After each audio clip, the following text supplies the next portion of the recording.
Hey, y'all. I'm Bud Elliott, and this is Cover 3 College Football Summer School. We've done our research on the teams, and now we're bringing on the top team experts from the 24/7 Sports Network to help us fill in the blanks. Please follow us on Twitter at Cover 3 Podcast. That's Cover 3 Podcast. And leave us a 5-star review on Apple and Spotify. All right. Class is in session.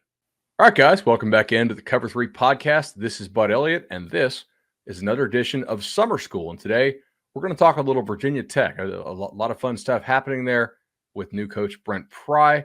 And to help us out, we're going to go to VTScoop, the 24/7 Sports Virginia Tech affiliate. And we're going to bring on Doug Bowman, one of the best follows that I have in the Virginia Tech market. Doug, welcome to the show, man.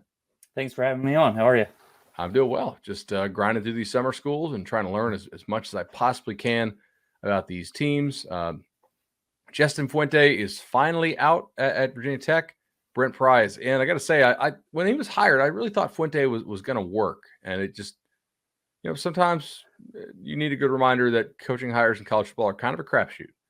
But they go and get Brent Pry, the defensive coordinator from Penn State, who has a lot of experience in that region. I believe worked under Bud Foster for a while. I assume he was pretty well received there. Yeah, I think it was it took a little getting used to, I'd say, or a little learning about his background and all he brings to the table. I know fans everywhere want the big name, and then I would say that the initial reaction right after it was announced was a little uncertain, but as they looked into his background and saw the success he had at Penn State as the defensive coordinator, linebackers coach there, and everything Penn State's done under James Franklin, I think that became readily apparent how appealing that would be. And then you touched on it, the connection he had to Virginia Tech as a GA under Frank Beamer and Bud Foster back in the mid-90s, made him, a pretty ideal candidate, I think, in terms of what Virginia Tech's looking for as far as a blue collar, do your job kind of coach. No doubt about it. So we'll go ahead and start. Last year, overall, the power ratings, Vegas had him as like a top 70-ish team.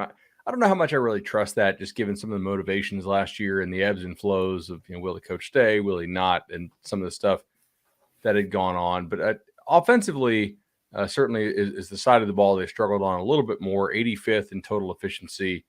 Now, they hire the offensive coordinator, I believe, from Georgia State, I think it was. Brad Glenn was the offensive coordinator at Georgia State. He's now quarterbacks coach and passing game coordinator. Got it. Okay. And then they get the OC from Marshall? Tyler Bowen is the offensive coordinator. He's from He was with the Jaguar. He was the Jaguars tight end coach last year, which was probably very interesting. That would have been a really really interesting time. Both guys who then have a background, at least Urban Meyer in college was a very QB run heavy guy, and Georgia State ran the heck out of the quarterback last year. And they go to the portal for a quarterback in Grant Wells, who transfers in from Marshall. Pretty good success rate numbers. Honestly, like accuracy seemed okay, and yet somehow posted terrible touchdown interception ratio, which doesn't really make sense if you look at the more kind of foundational metrics that we have. What has been the progress he's made so far in Blacksburg? So he's been in a competition with another transfer, Jason Brown from South Carolina. It looks like Wells is probably the leader in the clubhouse right now after the spring. Certainly had the better spring game from what we saw, although they mismatched the teams there, so the offensive line was terrible for Brown, so you couldn't get anything from him. But Wells looks like the favorite. You touched on it. He has the tools, the physical tools to be a good starting quarterback, but the interception numbers are the concern. Saw it in the spring game, a couple questionable decisions, forced some balls, and he got lucky, I think, to not throw a pick in the spring game. So that's the big question going forward. He seems to be on the right track, but ball security, taking care of the ball. If Brent Pry decides he values that, it might be Brown's job. But as we head into the summer, I think Wells is probably the leader in the clubhouse. How would you describe what the new offense is compared to the old in terms of scheme and then also in any kind of tempo or run pass ratio stuff?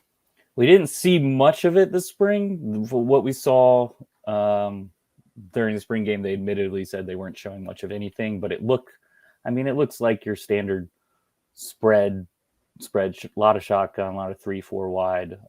They talk about how much they want to run the ball. And you kind of feel that from if Brent Pry's Penn State experience says anything, that's kind of the more balanced attack, leaning on the run. The question really is whether they have the personnel to do that. Not a ton of returning production at the skill position, so we'll see what it looks like going forward. But I think it'll look like your standard run of the mill spread, balanced run. Everybody wants to run the ball, but that's what it looks to be trending towards. So not a team that you would circle as like a preseason. Hey, they're going to be crazy up tempo or anything. No, I don't think so. At receiver, so they lose Turner to graduation, and Robinson transferred to Kentucky. That is concerning to me looking at this depth chart, given the number of targets that those guys combined for last year compared to like literally everybody else on the roster combined. But they get Blue out of Temple, and I feel like if people didn't follow Temple last year, Temple's quarterback situation was an absolute disaster. They played, I think, 3 or 4 quarterbacks throughout the year. It was really tough to watch them. Especially to bet on them.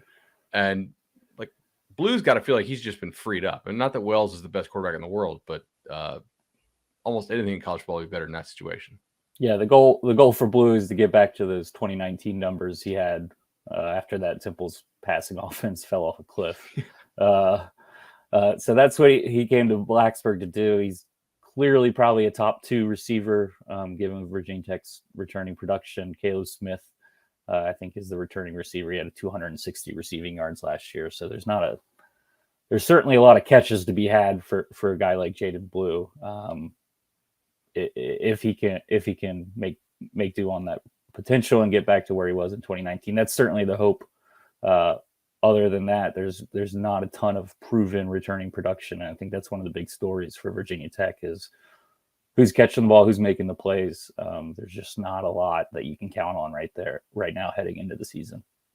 As far as the offensive line, 3 of the 4 offensive linemen from last year, at least by snap count, are departed, it looks like. How big of a concern do you have about the starters? And also, if you could comment on the depth as well. I'm curious, when you lose that much, it seems like a lot. It's probably the biggest question facing Virginia Tech heading into the season. They feel decent about their first 5, the top 5 guys, but like decent's not all that great. And after that, one injury or one guy being ineffective could really derail the season. Silas Janzy is a returning left tackle. He had a big spring according to Brent Pry, but from what we've seen to this point in his career, he struggles a little bit out wide. He's played right guard and right tackle up to that point. He's probably the best returning offensive lineman. Jesse Hansen's going to slide in at left guard. He has not played much at all to this point in his Virginia Tech career. Caden Moore at right guard, promising but still young. Parker Clements at right tackle. He's going to be stepping in his first year as a full-time starter. After that, it's anybody's guess. They're going to be in the portal looking for 1, 2, maybe 3 offensive linemen this summer. I mentioned the spring game earlier. They split up mixed and matched the rosters, but the top, if you assume the starting offensive lines from the spring game were the top 10 offensive linemen, there were 2 or 3 walk-ons in the mix there. So depth is a huge concern, and it feels like one injury or one player just not being as good as they hoped for could really derail the season. If I'm picking up what you're putting down, maybe not a ton of confidence that the offense takes a big leap in year 1 under Brent Pry. Feels like a question mark. Wells looked good in the spring game. He looked like an FBS starting quarterback, but not a lot returning at running back. Malachi Thomas had a really impressive 4-game stretch there in the middle of last year. He's probably the lead dog there, but there's just not a lot of returning production, and there's a lot of questions around depth. I mean, if your offensive line struggles, it's going to be a problem for sure. Defensively, though, given Brent Pry's reputation and what we saw last year out of them, they were 55th in overall defensive efficiency. Again, we're talking Doug Bowman here of VTScoop.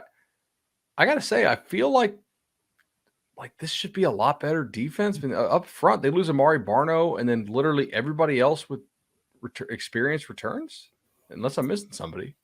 It feels like they should be decent again, at least. They return a lot of guys that you kind of know what to expect. Narelle Pollard at defensive tackles, his 4th year, is a big-time contributor. Ty Garbett at defensive end, same sort of thing. Tisdale and Hollyfield at linebackers, and then Shamari Connor on the back end at safety. Even like cornerback Dorian Strong's basically played big-time snaps for the last three seasons. So you got a good base of decent, pretty dependable players. I think the question is there any more kind of juice left to squeeze out of them, or are they just who they are? And if they're just, a middle of the road defense, that might be their ceiling. So that's the question for Brent Pry, is like, does the Pry effect get them to elevate their play a little bit? Well, one of the areas that I'm really interested to watch from this year's team, just looking at what Pry did at Penn State, and we'll look at what the Hokies did last year defensively. Pry was very much like stop the run and stop the explosive pass play. And I think that was almost directly opposite of what the Hokies were good at. Like, they were good at not allowing big run plays, and they allowed a relatively low completion percentage, but then they also gave up quite a few bombs relative to the level of QB they played. And you could kind of run on them somewhat successfully, but just not break off the big ones. It's almost like exactly the opposite. Has that been an emphasis this spring, as far as just not allowing it like the huge bomb?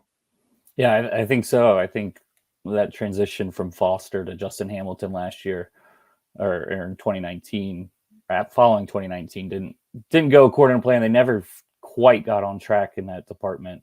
They moved Shamari Connor from his essentially an outside linebacker whip role back to safety. I think partially to take him out of more man-to-man coverage in the slot. Dorian Strong, I mentioned him earlier, and Armani Chapman are the starting corners. Strong's a junior, basically been a starter since he stepped on campus. Chapman's a 5th year. I think he's technically a redshirt junior now. So they got experience there, and they feel pretty good about it. And I do think you'll see a little more zone almost to limit those big plays.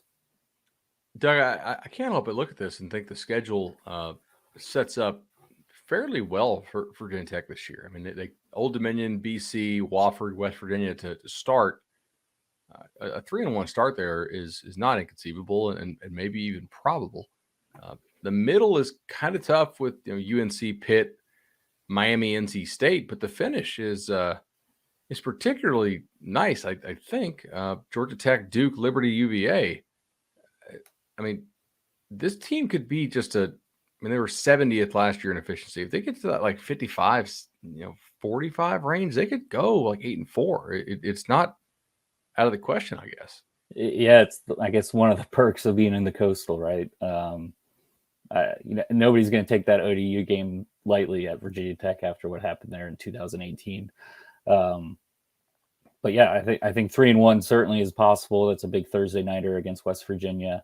That middle of the road stretch there where they go Carolina, Pitt, Miami, and then I think that's a Thursday nighter at NC State. That's probably going to decide which way the season goes. But this also feels like a schedule that sets up for a team that's going to be probably better at the end of the season than they are, in the first couple games of the Brent Pry era. And who knows what Georgia Tech, Duke, and UVA, have this year. But that feels like it sets up for a strong finish. No doubt about it. Doug, really enjoyed having you on here. I'm excited to read more of your coverage of VTScoop, and I know our listeners are really excited to watch and listen to this episode. Everybody go to VTScoop, check out what Doug has to offer there, and we will be continuing to read and have you back on for the season preview. Great. Thanks, Bud. All right, that's the bell. Cover 3 College Football Summer School is over for today, but don't worry. We'll be back soon with even more episodes filling you in on the top teams in college football.